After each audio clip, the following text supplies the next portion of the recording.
I think I can't rhyme at all. That's not fair. I think that would be a lot of fun. Yeah, it probably would. No, I'm really excited for our Season 4 finals, Ben. And you know, this is like a very early prediction, but one of the finals that I think could potentially happen, because right now we're already in week 7, man, so we can have our eyes on the wildcards, we can have our eyes on the playoffs already. And I think a likely final, and maybe even my dream final for this season, Ben, would be Paul versus Hyun. Now, that's maybe not a final that a lot of people predicted at the start of the season, but I can see those two go all the way, and I think both of them are fantastic players. Certainly for us, since we've had the luxury of watching these guys play all season, that would be a great final. We also have to, of course, say how much we would love to see some of the favorites, like Stefano, who's had a very rocky start to the season. How great would it be to see him come back and make it back to the finals? Wow. That would be really cool.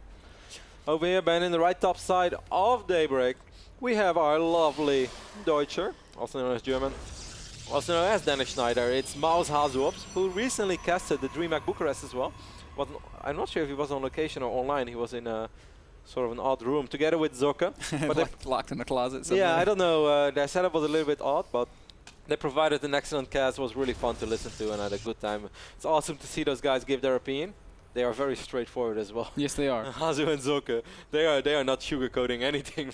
they're just laughing at something. So 3 minutes in the game. Well, this one's over. Yeah. Were you there when Whitera did the cast at Home Story Cup? No, this was very early on. This was Home Story Cup 3, where Whitera had Whitera was casting a game where it was like a Zerg versus Protoss, and like we were trying to make it sound exciting. Well, I think it was Todd, me, and Whitera. And then like Whitera was like, "Oh, is Zergling enter?" And it's like, "Oh, yeah, Zergling enter. It's GG." And we're like, "Okay." And we all started laughing so hard. It was so funny. But Whitera was right. It was GG. It was, man. When Whitera says it's GG, it's GG, man. And if you don't think so, he'll send one of his thugs to change your mind. Masa is, of course, our Canadian Terran player spawning in the left bottom side of Daybreak. The previous map was I don't know what's going on. Okay, never mind, guys. Sorry for the small distraction over there. The previous game from Masa was a makeup game of week 6, and this was a regular game. This game was scheduled. I know some people have been wondering, hey guys, what's happening with the Hasuobs versus Huck game? Wasn't that game supposed to be played? Yes, they are actually playing today, but I don't know when and where exactly. But I can imagine we're going to be able to broadcast that best of 3 in one of the upcoming days. We see Hasu going here for the 1 gate fast expand. He's going to chrono boost out the Stalker, but Ben, that's still a series that I look very much forward to. Hasu versus Huck. Hasu versus Huck is a very anticipated match. I cannot wait to see the result of that one. A huge game, absolutely pivotal game for both of them in the season. Of course, Huck's storyline is a very exciting one, as he has been beating everybody. Yeah, he's 4-1. He did run into Pold, and Pold was too much to handle for Huck. But overall, still a great position for Huck to be in, and he can still qualify directly for the playoffs. Because some people will wonder, like, guys, I hear a lot of confusing stories. Playoffs, wildcards, how does it all really work? What is going to happen, guys, is that all the division winners go directly into the playoffs. And then also the best 3 numbers 2, or the best 3 other players who did not win a division but have the best overall record, they will go directly into the playoffs as well. So then you have 8 people in the playoffs, and the rest of the people until, well, the people who won't qualify for the wildcards are all going into the wildcards, and then a few people in the bottom of the league, they will drop out of the NASL. But basically, being second place in your division means that you can still make it directly into the playoffs, which is basically skipping 1 round of elimination. Puts you 1 round closer to the big bucks, which is what everybody wants at the end of the day. We saw 1 gate fast expand ban for Hazu, as I mentioned before, but he's playing it safe, getting the 2 additional gates before the Robo. He scouted with the Zealot, did not see all that much. I'm not even sure if he saw the orbital floating away or not. Sorry guys, was too caught up in my story about wildcards, playoffs and whatnot.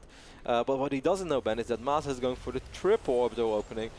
This is kind of funny, look at these guys. Whoa. Have you ever seen that?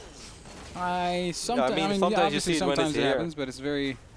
So what this one guy doing the SCV return? Like this looks like it's a much longer distance. Like this mule's like working double duty. This mule right now hates this SCV. He's look at this lazy guy. Robo is done for Hasu, so he's going to Chrome Boost out Observers. Now, I think this triple orbital opening is a strong opening. It does delay everything a little bit. Your medevacs are going to be later. Everything is going to be a little bit later. But your mid-late game is going to be so much stronger than normally because you have so much more money. And right now, it is really hard for Protoss players to put the pieces together because Protoss is not able to scout ban until there is an observer. At least in the main base of Terran, that is. And considering the fact that Hasu went those 2 additional gates before the Robo means that Hasu is going to see this all even a little bit later. So Hasu won't be able to go up to 3 Nexus as a quick response to the triple orbital opening from Masa, which makes it all a little bit harder. And it's going to make it tough for Hasu because there's going to be a phase in the game where Masa is going to be severely outmining his opponent. Yeah, and we do know that Hasu is not a guy that, well, as the Robo Bay goes down. But he also follows it with a Forge. And we know that Hasu is not a guy that often likes to make a push off of 2 base. This is a guy that likes to sit back and macro. So Masa's opening gives him a really nice position here. Hasu now scouting it with the Observer, sees exactly what he's up against. He sees everything. He sees the tech labs, he counts the amount of Rexes, he can see the factory, so he knows that medevacs are late. I wouldn't be surprised if he goes up to 3 bases immediately, or he's still going to try to hit a 2-base timing, but his Robo was a little bit late. Once more, he went to 2 additional gates before the robotics facility, and that is a pretty big deal. He's also going double Forge, so it's kind of unlikely that he wants to hit a timing, and we can see him sending his probe down band, so he's going to go up to 3 bases immediately. Yep, it's going to be a nice long macro game, the types of which we're quite accustomed to seeing on Daybreak. This is a pretty serious bio army already. We have 33 supply of bio units right now on the map for Masa. That's a pretty serious amount. First Colossus in production. Ben, I am a big fan of this Observer, and I don't understand why we don't see this in every single game. If you have time enough, if you have observers enough to put them in places like that, you always want to have this. It's so awesome to spot drops, and I love that he puts it on patrol as well. Yeah, really, really key thing there. We'll see if it actually ends up helping him out throughout the course of the game, but this is something you should always do. Guys, if having a patrolling observer only catches a drop in 1 out of 100 games, that's still one more game that you win because you took that extra time, put an observer in position. Well, I think it actually wins way more games. I think it wins way more than that. But if it only helps you 1 time out of 100, it's still worth it. I think it's super, like one of the hardest things in StarCraft is not having vision, because then you just don't know what's coming.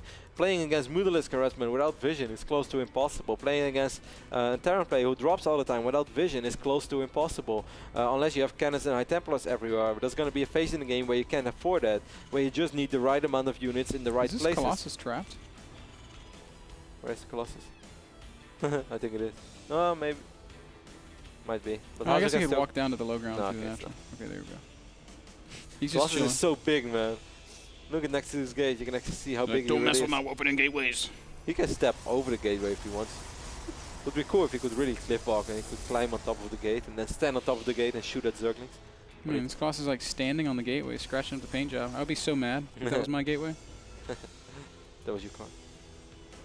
Hey, bro, stop standing on my gateway. Hasu is upgrading of double forts as well. He spotted both engineering base from Masa. Wow, this is really quick. I did not see this, by the way. This is double starport, double reactor immediately. So he's able to produce 4 Vikings or 4 medevacs at a time. I think it's great. It's a really nice read from Masa, realizing exactly how Hasu is going to play this. And the Colossus tech is going to be not so useful. Now, Hasu does often like to make fast transitions up to High Templar, up to Archons. This observer is pretty hard to spot because he's not moving. It's a little bit tricky. You see it? It's like so smart that he put it exactly on this edge. I don't think that's on purpose, but it's a very hard to spot observer. So I can't blame Masa for not spotting that one immediately. You see it? If you do this little camera rotation, you can see it pretty clearly. Yeah, well, not everybody can do that. Everybody can do that. I don't know about that. You can also just zoom in and out, and you can see it too. Like, of course you can see it. I'm just saying that it's pretty hard to spot, man. Factory is taking a little bit of damage. It's scouting factory for Masa. This soon is the phase of the game which I was talking, where Masa is going to have a strong army because of that triple orbital opening. Look at the amount of Vikings that he has already. He has 9 Vikings, only 1 medevac. He has only 1 medevac. It's only medevac. Only 3 Colossi out for Hasu. He's got a scary army, but So does Masa. This is going to be an interesting fight. Yeah, Blink is not ready yet, man. There is a lot of DPS in this army straight up. If these Vikings take out these Colossus, they have vision. They're going to get shots off already. This is going to be really hard to hold for Hasu, One Colossus is going to fall before the fighting even starts, and Masa with a great army is going to have to deal with some pretty good force fields from Hasu. That sections off a few of those units. But every single Colossus is going to fall, and how are you going to play this out, Masa? Only one medevac to heal up those units. Those force fields are pretty sick. One force field still blocking the Zealots. Great force fields, but there's so many Marines that it might not even matter. Well, Guardian Shield is helping out a lot, man. There's still quite a few Stalkers. I actually think Hasuobs will hold for now. He needs one more warp in. He needs it bad, and he will get it. No, he's going to hold, but it's going to be a very costly defense, Kevin. Losing every Colossus, losing every Sentry. And yeah, but he has quite a bit of a bank, man. The moment Hasuobs is able to spend the money he has right now, he's going to be fine on upgrades.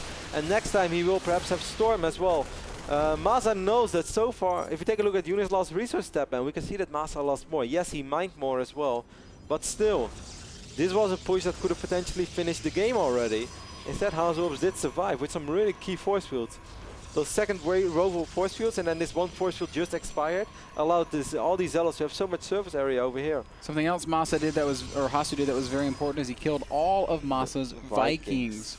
So this continued commitment to Colossus tech is going to be even better, as we see Masa now going quadruple medevac production. It's going to be tricky once more for Hasu to hold. He's down quite a bit of army supply, man.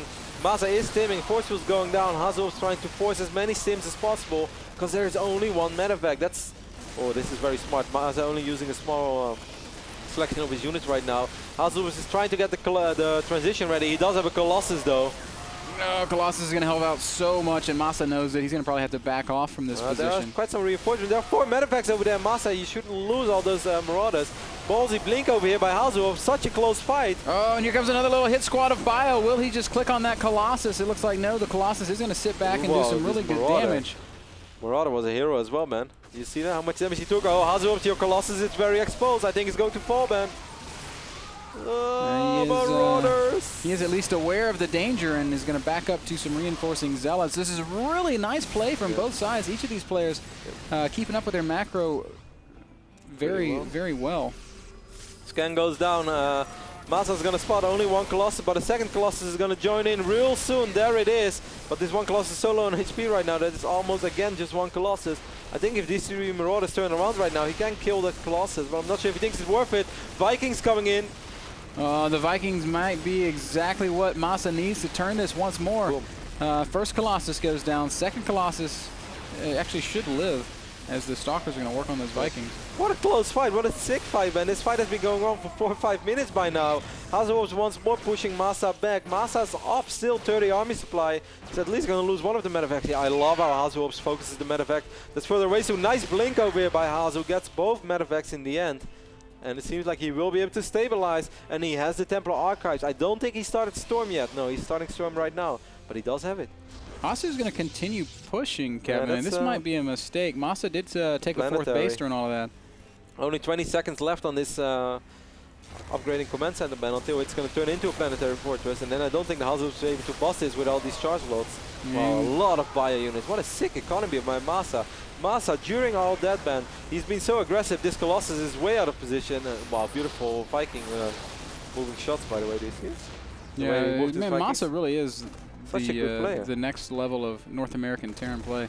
This is some exciting TPP. Isn't it crazy that he went up to 4 bases during all that aggression? I had trouble keeping up with that fight, and during all that, Masa went up to 4 bases, still macroing well. So yes, Hasuobs did a good job stabilizing on 3 bases, but look at the macro of Masa. 182 supply against 140 army supply. 25 Marauders, 32 Marines, 4 Vikings. Almost a difference of 50 army supply. Hasu knows that he can't be out on the map. He's sitting back very defensively, but Masa's going to come forward once more. There are high Templar, but not enough energy for Storm yet. This 3-3 bio units, and this is going to be so hard for Hasuobs. He is all the way up to 3 Colossus again, and the Viking count right now not high enough for Masa to fight. Maybe when those 4 additional Vikings, which are in production right now, join in. Oh, you forgot about perhaps the Vikings? Oh, and they're right over an Observer. Nice awareness here by Hasu. He's going to get 3 out of 4 Vikings. Great play there. Forcing a couple of additional stims. Upgrade-wise, Hasuobs is on 3-3 as well, but of course doesn't have the shield upgrade yet. He's working on the first one though. Warps in 7 High Templars right now. Wow, Hasu, where did you get all that gas from? Of course, he warped with all that gas. Well, warp in 7 High Templars. Make some Archons.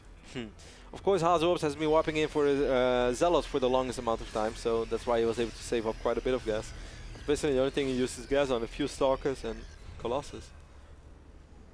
And upgrades, but he wasn't 3-based for a long time. He's getting his first Warp Prism.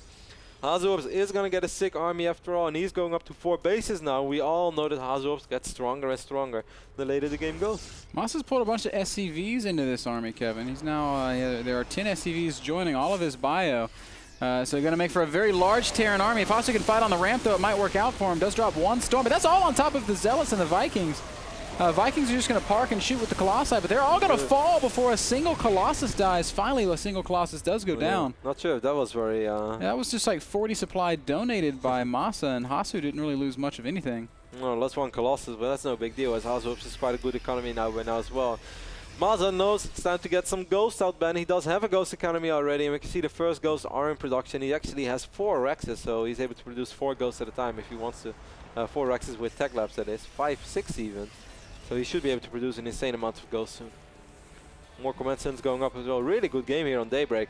Well, look at the production tab, and this phase of the game for Masa is still producing 7, 8, 9 different things. Yep, starting to add in sensor towers, continuing to produce Vikings, getting upgrades, getting cloaked for his Ghosts. Only has 4 Vikings, and there are still 2 Colossus out. Those 2 Colossus can deal a lot of damage. Observer does fall. Warp Prism joining in. Hasuobs can only warp in 2 Zealots, but even that's annoying. This is an awkward angle to attack from. Masa seems very poised to receive any sort of Hasu aggression. What are those Stalkers doing? Stalker, stop. A couple of Zealots going to run in this complete exposed third base over here for Masa, while we're going to have a small warp in the natural of Masa as well. Hasuobs doing a good job, perhaps forcing Masa out of position, but Masa doesn't have to pull all that many units to deal with this. Just going to stim a few small units. And of course he has Vikings to deal with the Warp Prism. What a good game so far on Daybreak, man. Exactly what we wished for. Yeah, very, very nice play here from Hasu. Very nice plays from Masa as well. Hasu's going to try and make something happen. He really wants to pick a fight, but Masa's just sitting back playing very super defensively. Warp Prism will fall in the main base. I like these Ghosts over here, man, on the high ground. What Hasuobs trying to do, I think, is trying... Oh, Hasuobs, what are you doing? Kind of mismicro the Stalks over there. Lost 3 or 4 Stalkers in the process.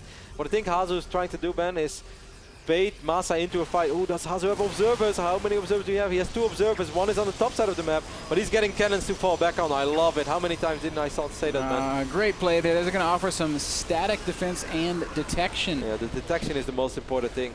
Because Hasuobs knows that good Terran players, they like to just use scans, snipe your observers, and then try to just go in with Cloak Ghosts, EMP all the High Templars, and then suddenly you are in a world of trouble because your Colossus are too slow to escape. Having cannons guarantees you that you're always going to have detection, and that makes it so much harder for a Terran to pull off that little trick, which won them so many games and lost me so many games. Once more, Masa adding a bunch of SCVs to his army. He's going to push around the top half of the map. This is going to force Hasu to reposition as well. Yeah, he doesn't have an observer over here, man. I think he only has 2 observers. One of them is on the top side of the map. Big fight going on right now. Zealots charging in. Looks like a good angle for Masa, but some big storms being cast by Hasu. Huge storms. Not sure where the Ghosts are.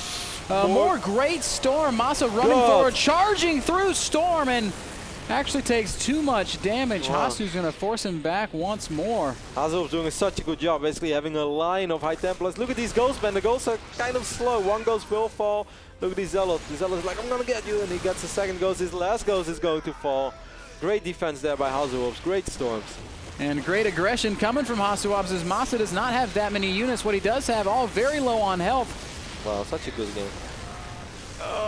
Masa has to hold right here, but he's only got 100 supply. Hasu up over 150, continuing to warp in reinforcements. Army supply is very even, man, but the biggest problem is these 3 Colossus, and Masa knows that he won't be able to have the Vikings out to deal with those Colossus. Calls GG, and Hasuobs takes game number 1 on Daybreak, which is a really, really fun game. Very well done by Hasu. Goes up 1-0 over Masa. And we'll be playing again. Well, what's the second map going to be? It's going to be on Entombed Valley. It's going to be Entombed Valley. So that's coming up, guys. That last game brought to you by Go to My PC. Remote access to your computer from anywhere on the planet. We are offering a promotional discount on that software over at nasl.tv/p/. Go to my PC. We're going to take a short break. Game 2, Hasa. What? Hasa? What? He would be a good player too. Hasu versus Masa. Hasa the Zerg. Don't go anywhere.